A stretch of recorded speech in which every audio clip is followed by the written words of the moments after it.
Célébrer la victoire, la délivrance et la libération d'un peuple ou d'une population en prise sous la domination des ténèbres, voilà une image qui montre que hommes, femmes et enfants ont soif de connaître Jésus-Christ et les prodiges qu'il opère. Comme le dit la parole de Dieu stipulée dans le livre de Matthieu, les chapitres 10 et 28, et le livre de Luc, chapitre 4. Allez, prêchez et dites, le royaume des cieux est proche. Allez, faites de toutes les nations des disciples, proclamez aux captifs la délivrance. C'est à juste titre des Écritures saintes que son éminence, le docteur l'archevêque Assidazito, a entrepris une tournée nationale d'évangélisation dans le district des montagnes. Bangolo, localité située à 514 km d'Abidjan, est un département de la région du Guémo, à l'ouest de la Côte d'Ivoire. Situé dans le district des montagnes, Bangolo est une zone forestière avec une population estimée à 132 000 habitants. C'est donc dans le cadre de son programme national d'évangélisation que le docteur, l'archevêque Assidazito, président de la Confédération des Églises de Côte d'Ivoire, en abrégé Confessi, était à Bangolo du 30 mars au 1er avril 2017. Au cours de cette croisade, l'archevêque s'est déplacé avec une équipe de plus de 60 personnes. Un groupe musical, des techniciens sonores d'électricité, des techniciens de surface et un groupe de femmes assurant le service culinaire dirigé et encadré par M. et Mme Ba Bobi, fils et filles de la région. Le président du comité d'organisation qui a mené le bout de maître cette tournée est le révérend Ba Jonathan, assisté de ses plus proches collaborateurs. Arrivé sur la terre de Bangolo le 30 mars, à l'aéroport du chef-lieu du district des montagnes Amon, aux environs de 13h45, l'homme de Dieu a déclaré que c'est sur une convocation divine et dans le souci majeur d'évangéliser qu'il a tenu à être à Bangolo. Après un premier jour de louange et de prise de contact avec la population, c'est le 1er avril que, faisant son entrée sur la place Henri Conan Bédier de la dite ville où s'est déroulé le programme, que son éminence a dit ceci. Je voudrais d'abord dire merci au Seigneur dans l'occasion ici à Bangolo. Et encore une fois dire merci à Dieu, monsieur le maire, notre frère qui nous accueille et à toutes les autorités.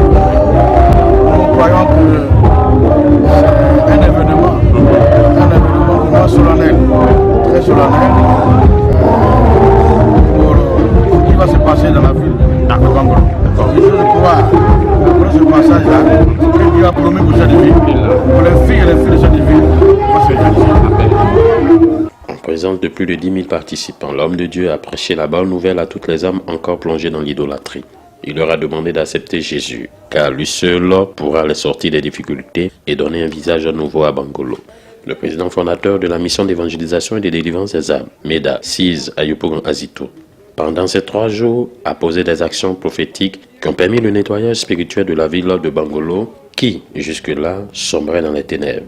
Au thème de ce programme, l'archevêque a fait cette déclaration.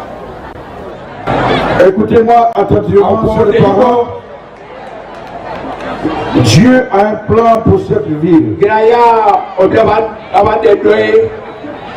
Et Dieu opère le miracle dans le temps. Et je crois que c'est le temps de Bangolo pour sa délivrance.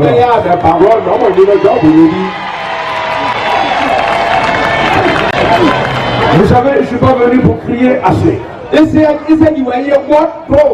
Quand vous êtes en parlant avec quelqu'un et que vous êtes sûr que vous êtes capable de frapper votre adversaire, vous ne ferez pas assez de bruit. Quand vous êtes sur le ring avec un boxeur, et quand vous connaissez la technique du combat, vous regardez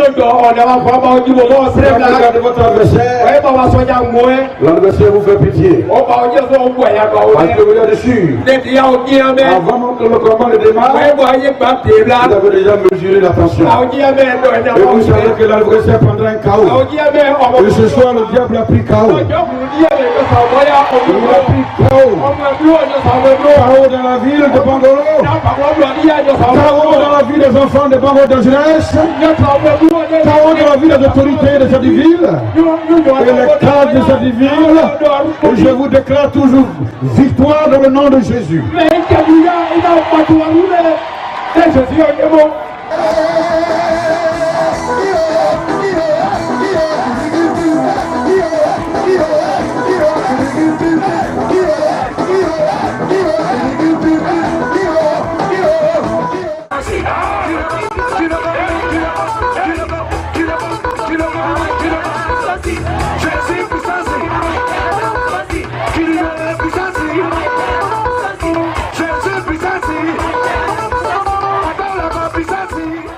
Major de cette croisade et dans sa vision du développement socio-économique, l'homme de Dieu, assisté de Madame Baboubi et du révérend Ba Jonathan, a visité la pouponnière de Mont où il a fait de nombreux dons en vivres, en nature et en argent, tout en soulignant ceci. Tu nous fais vraiment l'honneur de nous recevoir et surtout avec notre responsable de l'eau sociale, Madame Ba, qui aujourd'hui, ce matin, fait parler vraiment son cœur. Son cœur, je crois que c'est ça aussi une interpellation divine. Voilà, la Bible dit que la foi sans les œufs, elle est morte. Voilà, je pense que ce n'est que un début. On est venu pour découvrir le centre. Et grâce à Dieu, je crois que nous y reviendrons. La chose nous tient à cœur, c'est le combat de touche. Et c'est ça aussi l'évangile. Que Dieu bénisse le centre et qu'il protège les enfants. Et que le Dieu qui a fait venir au monde sache prendre soin d'eux. Je vous remercie. Voulant s'imprégner des réalités du district des montagnes, une visite guidée sur les lieux des cascades naturelles de Mont pour découvrir les beautés naturelles et le paysage touristique de cette région. Là encore, des prières et des actes prophétiques ont été posés pour donner une coloration positive au tourisme en Côte d'Ivoire. Des réunions de concertation avec le collectif des pasteurs de Bangolo, de Diokwe, ont été tenues pour faire asseoir spirituellement les bases de l'évangile de Jésus-Christ dans la région du Guémon. Le bilan positif de cette croisade a vu 1000 âmes gagnées à Christ pour la seule gloire de notre Seigneur et Sauveur. Des miracles, des délivrances, de tout acte, des prodiges que le Seigneur a opéré au milieu de cette population. Cette croisade, nous le rappelons, fut un véritable succès tant sur le plan organisationnel, social et spirituel, à telle enseigne que même des fous reconnaissent que Jésus-Christ est Seigneur et Sauveur. Shalom.